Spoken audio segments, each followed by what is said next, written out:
Hello and welcome to Eye on Africa. I'm Clarisse Fortuné and these are our top stories. A new era for Botswana as new President Duma Boko is sworn in after his landslide election victory kicked out the party in power for nearly 60 years. Meanwhile, tensions are still running high in Mozambique after the October 9th election. That's keeping the Frelimo party for another round in power after nearly 50 years. Post-electoral violence has so far claimed the lives of at least 30 people. And commuters on bicycles in the streets of Dakar, a growing but dangerous trend in Senegal with its chaotic traffic. Many are calling on authorities to do more to make the roads safer for bicycles. We start in Botswana, where thousands of people attended the inauguration of our country's new president. Duma Boko's Umbrella for Democratic Change party won 36 parliamentary seats and denied former President Mokwetsi Masisi a second term. Addressing the nation in his first official speech as president, Boko called for unity after an election that brought an end to the former ruling party's 58 years in power. The message I impart is unity, togetherness. We are the village that the future will look back to and either praise or look back in lamentation. And France 24's Scum Kennedy has more from Cape Town.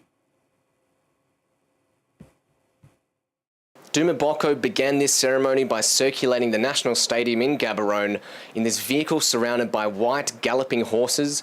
He then took the oath in front of thousands of people, including presidents from neighbouring southern African countries like Zimbabwe and Madagascar. And now, after this unexpected landslide victory, begins this difficult task in uniting the country, which he's promised to do in this speech. And a massive part of that is going to have to come by addressing soaring unemployment rates, which are at 27%. He's pledged to create about 500,000 jobs in the space of 5 years, which is a massive task. It would essentially double Botswana's workforce. Now, Botswana is hugely overdependent on the diamond mining industry, but it's also crucial for jobs in the country. And he's pledged to finalise this ongoing deal with De Beers, which was in jeopardy under former President Masisi. In terms of diversification, this is expected to take place, according to the UDC, in the tourism sector, which relies on luxury safaris, which abide by this model of low volume and high value, which means that a large part of the community doesn't see the benefits of those revenues. And moving away from that, from that sort of model falls in line with Boko's popularity with lower income voters in Botswana. And we have to remember that whilst Botswana is one of the richest countries in Africa, it's also one of the most unequal countries in the world. So addressing this economic inequality is what we can expect Boko to try to tackle in the first part of his presidential term. A peaceful transition there. Meanwhile, in the same region, it's a whole different atmosphere in Mozambique. Following last month's election, Daniel Chapo secured another 5 years to the ruling Frelimo's party after nearly 5 decades in power.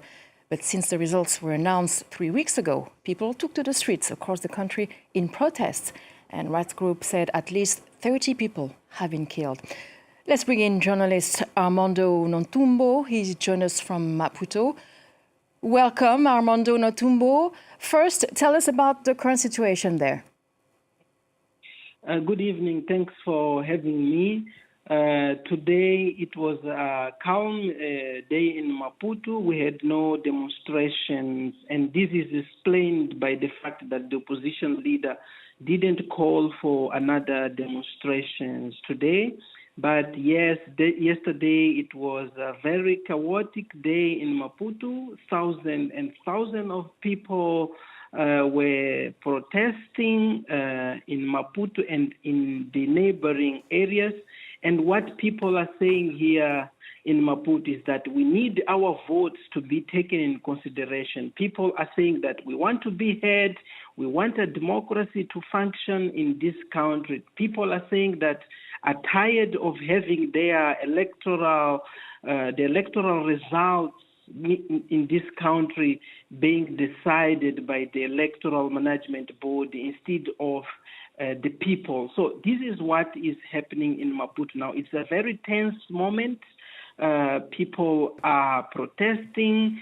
Unfortunately, the government, the policies are not responding to this in an appropriate way. But yes, I was going to say, according to the rights group, the latest death toll rises at least 30 people. It seems like the security forces' response is quite strong.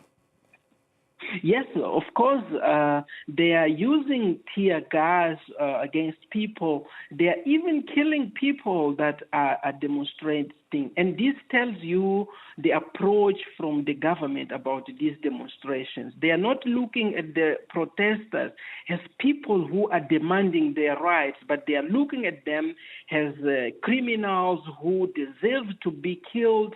And this is part of the reason why people are demonstrating today. Let's be clear, this is not only about the electoral results.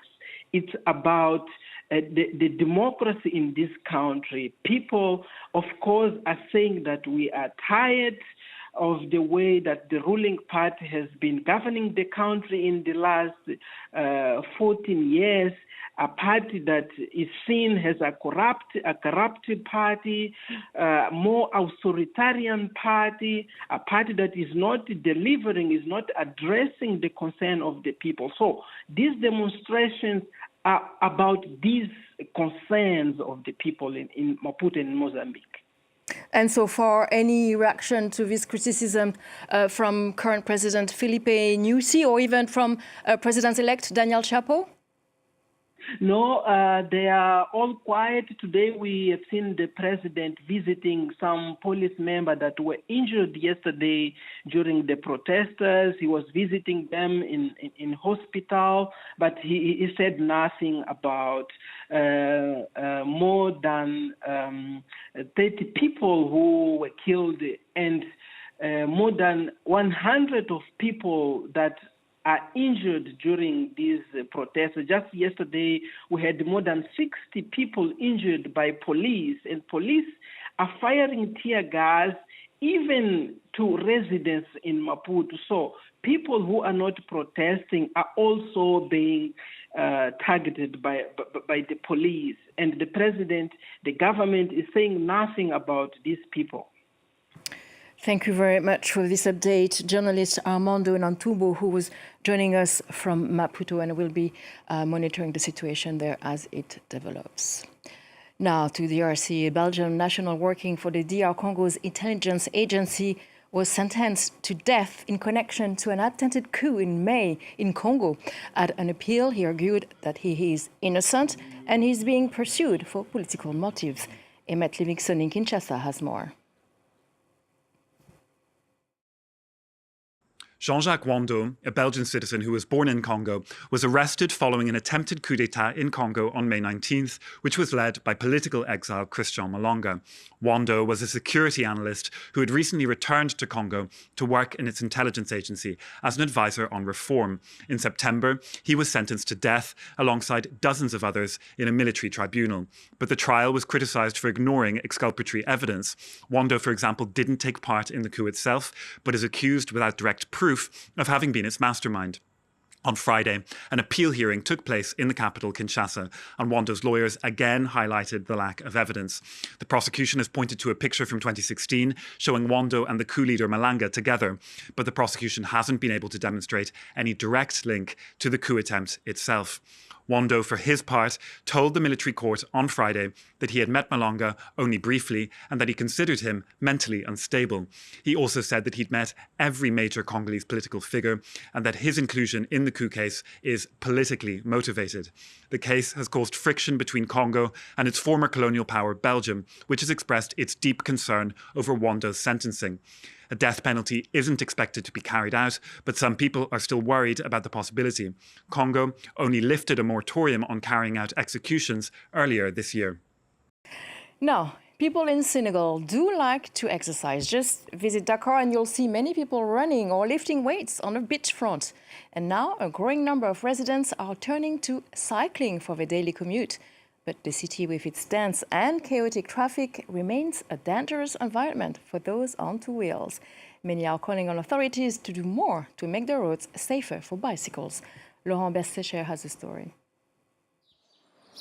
Clad in an orange safety vest, Philippe Moreira straps on his helmet and heads out on his daily commute. A dangerous, panic-inducing weave through the chaotic traffic of Dakar, which requires constant focus and attention. There's an issue with how drivers behave because they still don't consider cyclists as part of the traffic. So we face a lot of challenges and have to be extremely cautious around cars. This is also a problem simply because there's been no planning for cyclists, like bike lanes, for instance. Moreira is part of a growing community of urban cyclists who are turning to bicycles as a cheaper and eco-friendly alternative to motorized transport.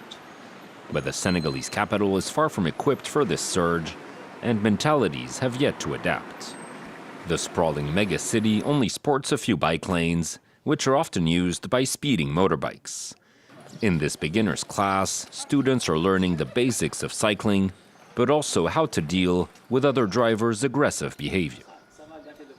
Sometimes you get shoved around, especially by men on motorcycles. They'll nudge you, push you a little, so you're forced to stand your ground on the road. In an effort to meet the growing demand, Senegalese authorities announced plans to build a massive cycling lane network by 2035. But the opening of the first section has already been delayed by several months. And before we go, a final word about Rashed Malhi. For those too young to know who he was, Malhi was one of the greatest footballers to play for French team AS Saint-Étienne in the 1950s and 1960s. He was a former striker who also played for Algeria, and many see him as a symbol of the fight for Algerian independence. He died at the age of 88. And this concludes our edition of Eye on Africa. Stay tuned to France 24. More news still to come.